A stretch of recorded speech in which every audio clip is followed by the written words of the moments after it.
showcase their talents so they can provide for us to help us win games and stuff like that. And Zelo getting more reps in practice and striking alongside Jamil Wildauer, playing in sometimes Jack and just getting more reps.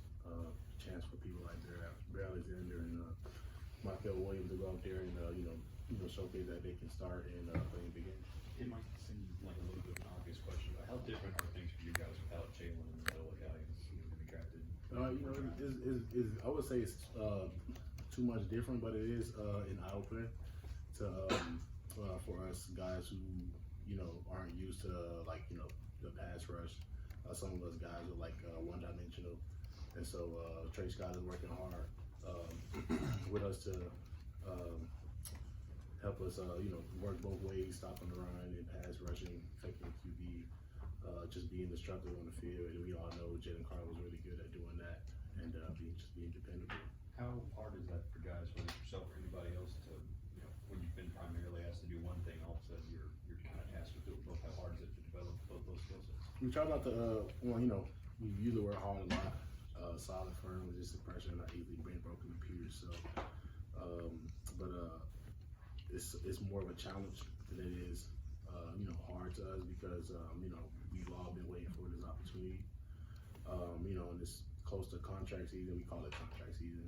Basically, where we're already eligible for, the next draft, next combine, and stuff like that. We're just maximizing our value. So to be able to transition from I'm a run stopper to being a pass rusher and just helping the team out in that category is just something that we just need, or that we are working towards and working hard to build up on our defensive line. Mentioning Jalen gone, do you feel like you guys as an entire defensive line would have something to prove losing a guy that young?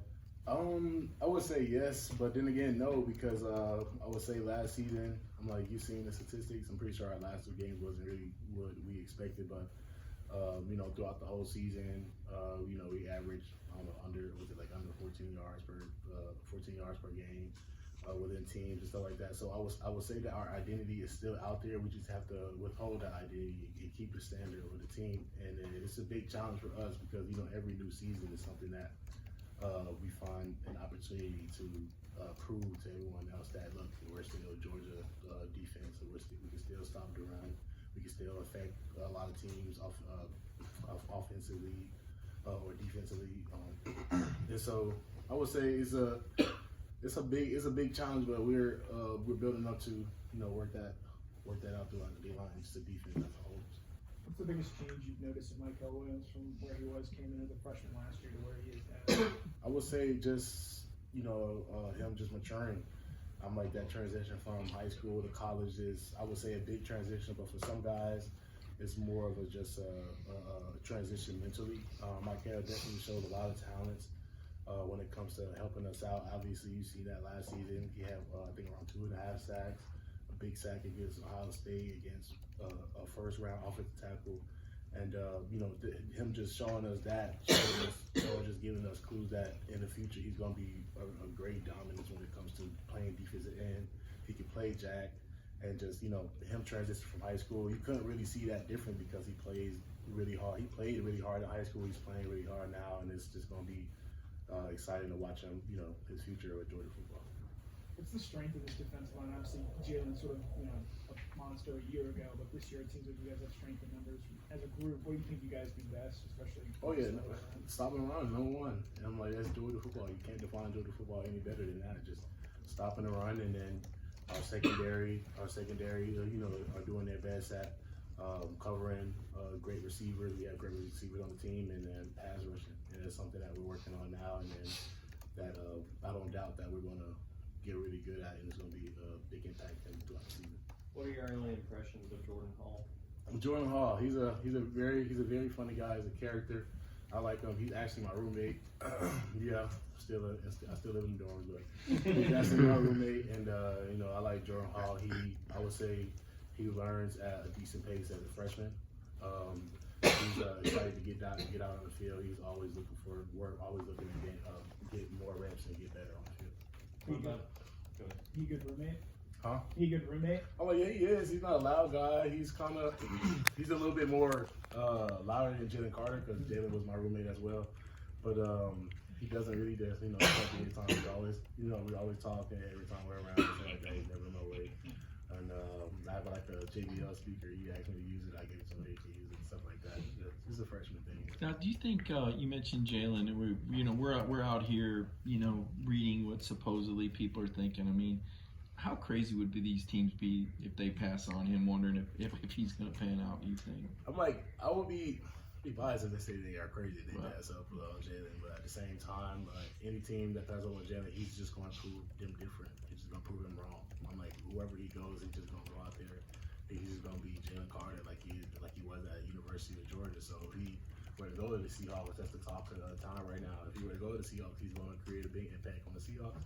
If he were to go to the Bears, he would create a big impact on the Bears. So, the teams that do pass him up, Jalen, I wouldn't say he would have a chip on his shoulder because he's just one of those guys where he's like, oh, it doesn't bother me. I'm just going to go out there and play anyway. And he just has a really good way of just showing everyone that he's him.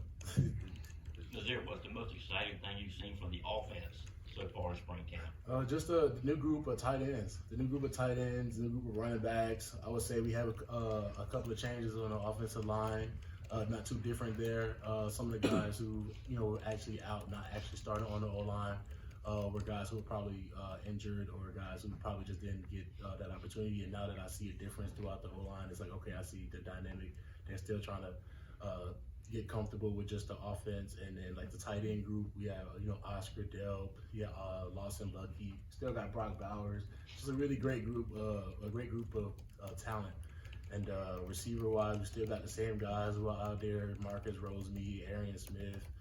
We got C.J. Smith, and so we just got a lot of guys who are just talented throughout the offensive core. And it doesn't really surprise me at all because I know that most of them are going to step up to the plate and make big plays in a big game. Specifically about the offensive line, those obviously guys you get to see up close and personal, every day.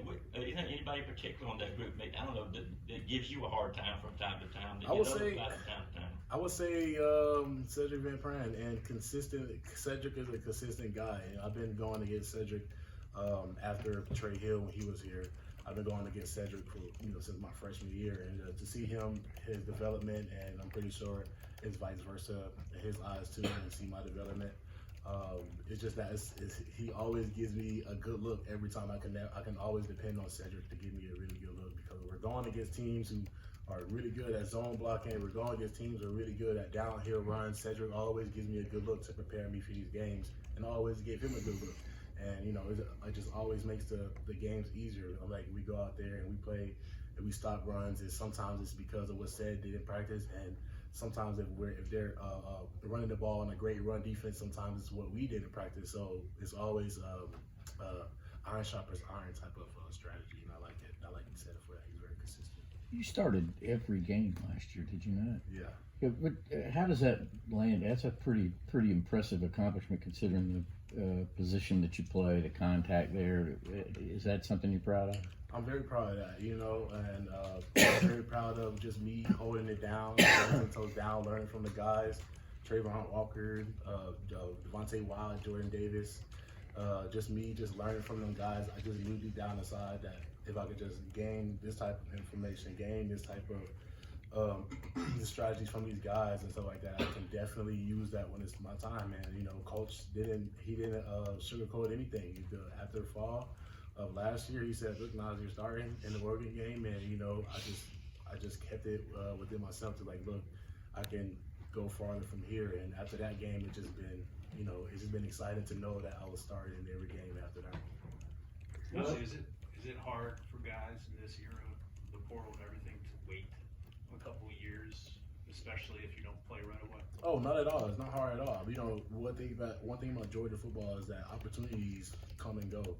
And what I mean by that is you might have some guys who are down, and the coach is going to be looking at you to play that position. It may not just be in offense or defense. It could be special teams. It doesn't matter.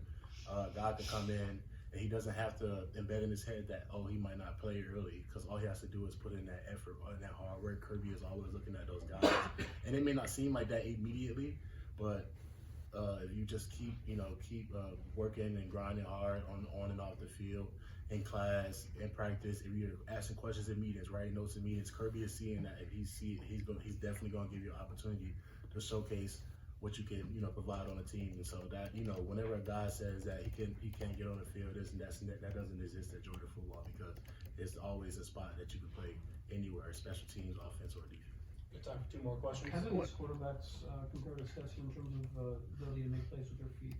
For Stetson just to be at Georgia and accomplish the things he has, Carson, Brock Vandegrift, Gunnar Stockton, they all look great. They all look great.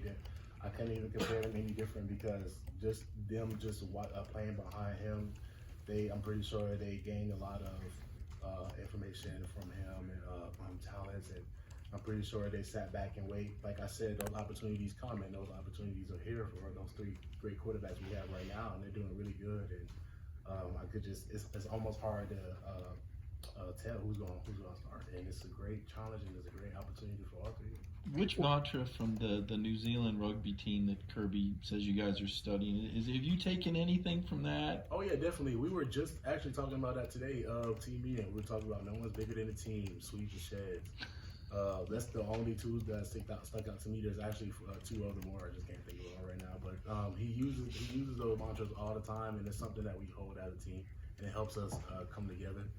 He calls that connection, and this is part of our team values. And whenever he brings that up, we know that it's something that he cares about, and it's something that we should work on, because we have a lot of new guys, we have transfers, we have a lot of mid-years, and for us to come together as a team is something that's very important, because if we can come together and connect, then it helps us win games and help us. Just follow up on that. When he says New Zealand rugby team, what are you thinking when he's going with this? I mean, how much of this did you know about this before he?